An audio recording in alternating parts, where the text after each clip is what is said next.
Hey everyone, welcome to another episode of the Miami Comedy Podcast. I'm your host, Manny Garavito, and I just celebrated a birthday. My 39th birthday to be exact, this past week. I just recovered, and now it's time to record another episode. And today we're going to be talking about what it's like clubbing in your 40s. So whenever you go out clubbing in your 40s, it's a little obvious that you're at that age range. I mean, let's be honest. Like when you go out, you're out to socialize, and people socialize for different reasons. And maybe one of the major ones is meeting other people. And you know what you're getting into when you're in your 40s. If you go out clubbing, you know you're going to meet somebody most likely not of your age range. So you got to make the conscious decision to say to yourself, I'm in my 40s, I'm going out, and I'm most likely going to meet somebody that's younger than me. That's the burden you have to carry. And gender plays a big role when you go out clubbing in your 40s. Because if you're a man and you're in your 40s, you're already in the sugar daddy role. When you're a woman in your 40s, you're already in the cougar role. So you got to know where you stand once you reach this age range. Because the 40s is when you make a conscious decision. Will I continue clubbing, or is this no longer for me? And if you decide to continue clubbing, there is a stigma involved, and you need to know it. So when you're a man in your 40s and you go out, for example, and you meet somebody that's younger than you, I ain't judging. But I believe that the 30s is the final decade for you to date someone in their 20s without it being too weird. Once you're in the 40s, however, if you do meet somebody that's in their 20s, I think there might be a little bit of daddy issues involved. And you need to ask yourself, is this the kind of person I want in my life? Somebody that had a really rough daddy childhood and they're trying to compensate through you and your age. Now, for me, I'm already feeling it. Like, whenever I date somebody in their 20s, I kind of feel out of place. Like, oh, there's absolutely nothing in common. I don't see it anymore. I don't want to talk about Drake. I don't want to talk about your recent Bad Bunny escapade or whatever you did. I don't want to talk about what your friend did at the nail salon. Those things no longer I don't find those things important. I want to talk about what retirement is like. I want to talk about what multivitamin should I get in order to feel energy every time I wake up. What's better to drink in the morning? Water with a good pH balance or coconut water? What's fasting like? What's your diet? How do you stay looking so young? See, these are the things that I like talking about because I'm confused, man. I feel it. I'm starting to feel it now. I hang out with 20-year-olds. I just can't connect with them in any way.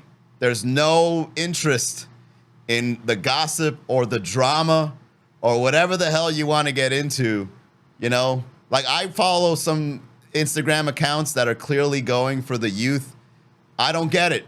I don't care about Megan Thee Stallion or about what Nicki Minaj dropped her latest diss track. I don't care. I don't care about the clout podcasts. I don't care about what said who to whatever. Like, it doesn't matter to me anymore. However, there is one thing that I do enjoy that is considered to be youthful is like playing video games. That's about it. Like, I still play video games. I follow accounts that talk about video games.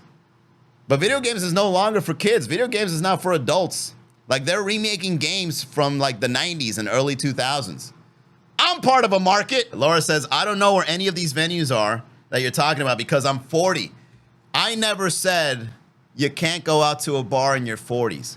Bars is any age, well, over 21, all the way down to 100 years old. You can walk into a bar in a wheelchair with an ivy hanging out and your caretaker pushing you, and it'll be socially acceptable. But if you go to a nightclub past your 40s, people know why you're there. So that's why it's a little taboo. Look, let's face it, man. Everyone should stop lying to themselves and know that when you go out clubbing, it's to find somebody to fuck. All right? Straight up. People need to stop lying to themselves. You want to go out and you want to come across somebody that's worthy of being flirted on or flirting with or getting hit on or exchanging social medias to see what happens, or maybe even a one-night stand. Because when you're out there clubbing, the music is loud and there's lots of alcohol being spilled for a reason. It's because people are out to make mistakes. That's all a nightclub is for, loosening up and fucking around. That's what it is. If anyone says different, they're lying, okay? It's because of the thrill and the excitement of that dynamic, okay? When you go to a bar, that's real socializing. When you go to a bar, conversations are being had. You're talking to people. You might get approached, sure, but it's not the primary thing. You know why the music is loud at nightclubs? Because no one is talking. It's one big vibe all across the room. And people are just drinking and doing lines at the bathrooms. And it's one vibe. And so the vibe makes you decide who you fucking, who's good. Have you ever gotten hit on when the music's loud? It doesn't really work. Hey, what's your name? Hey, you want to dance? It's single communication thing. You can't have a full-fledged conversation at a nightclub because that's not the right place to do a conversation. A nightclub is to dance, feel it out, and if you feel it, you fucking. Joya 92. Big vibes, exactly. That's what nightclubbing is. It's all about vibes. It's all about vibes. It's not about, oh, I just want to go out with my girlfriends or I'm just going to go out for a few drinks. You out there to vibe with a stranger. That's why you clubbing.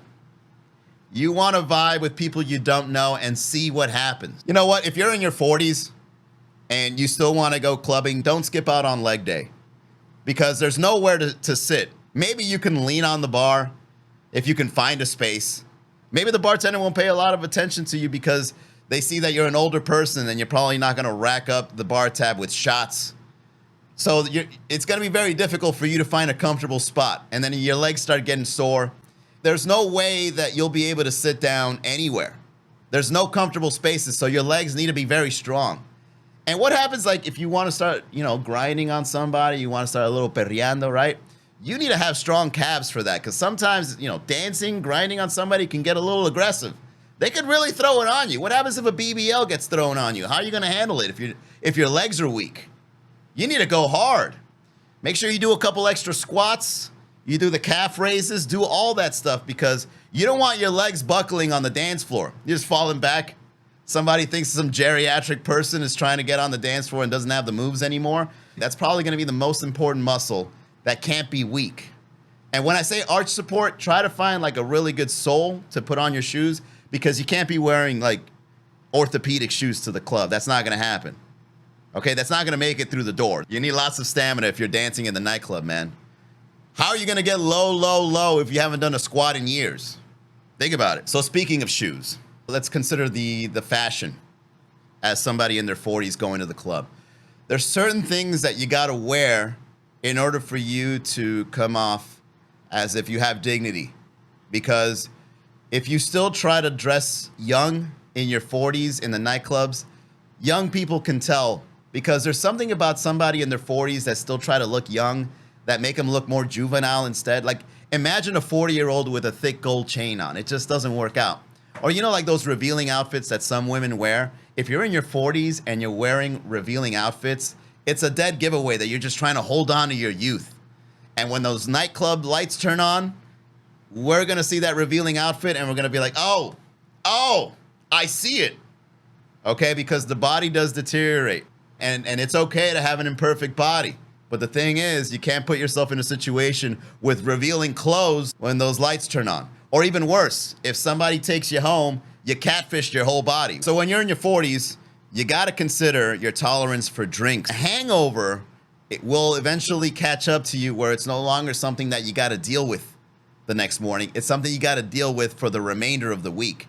And I'm assuming if you're in your 40s, you've already got some sort of responsibility going on for you. You got to wake up early for that career. You got some sort of meeting to go to. You got to do whatever it is you got to do because the 40s and the morning, they go hand in hand. Morning times is a very 40s thing to do.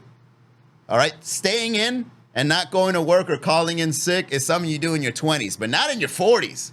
And all the other 40-year-old chismosa co-workers, they're going to know you're fucked up at work and they're going to tell your boss or they're going to be slick at the mouth and tell you some ¿Cómo le pasaste la noche anterior? How was your night last night? Did you have a lot of fun? What did you do? You got to know your levels. You got to know, can you take the extra shot? Especially if you're hanging out with younger people at the nightclub. They're lining up shots multiple times in the night. I don't even think you should go past one shot. You might have to consult your doctor to see if you can go clubbing after all.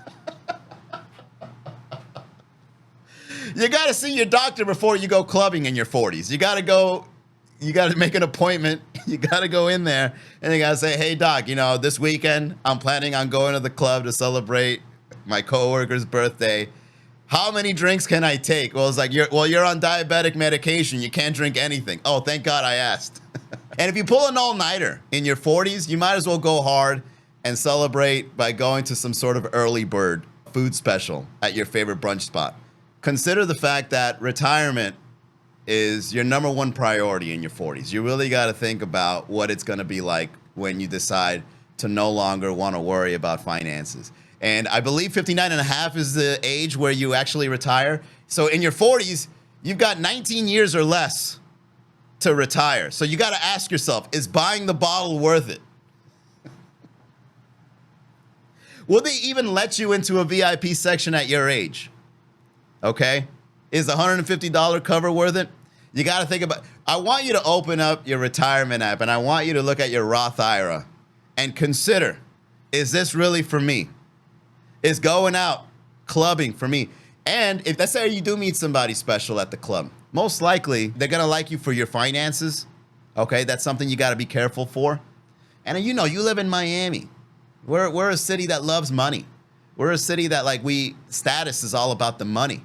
And if you're in your 40s, if anyone does talk to you or finds you somewhat attractive, I'm sure finances are going to be involved. And who knows, you might fall in love with this person so much so that you cash out your 401k and you give it to somebody that you met at the club. At your 40s, you're already at the age where marriage is going to be happening sometime soon. At least you hope. And what happens if you meet somebody at the club? How are you going to explain to your kids, Daddy, how did you meet Mommy? Well, I was at a nightclub, VIP. And I saw your mother walking in, and I knew it was love at first sight because I was on that Molly. All right, that is it for the Miami Comedy Podcast. If you enjoyed this, don't forget to like and subscribe. Leave a comment below. What's it like clubbing in your 40s? Share some tips. I'll see you guys on the next episode.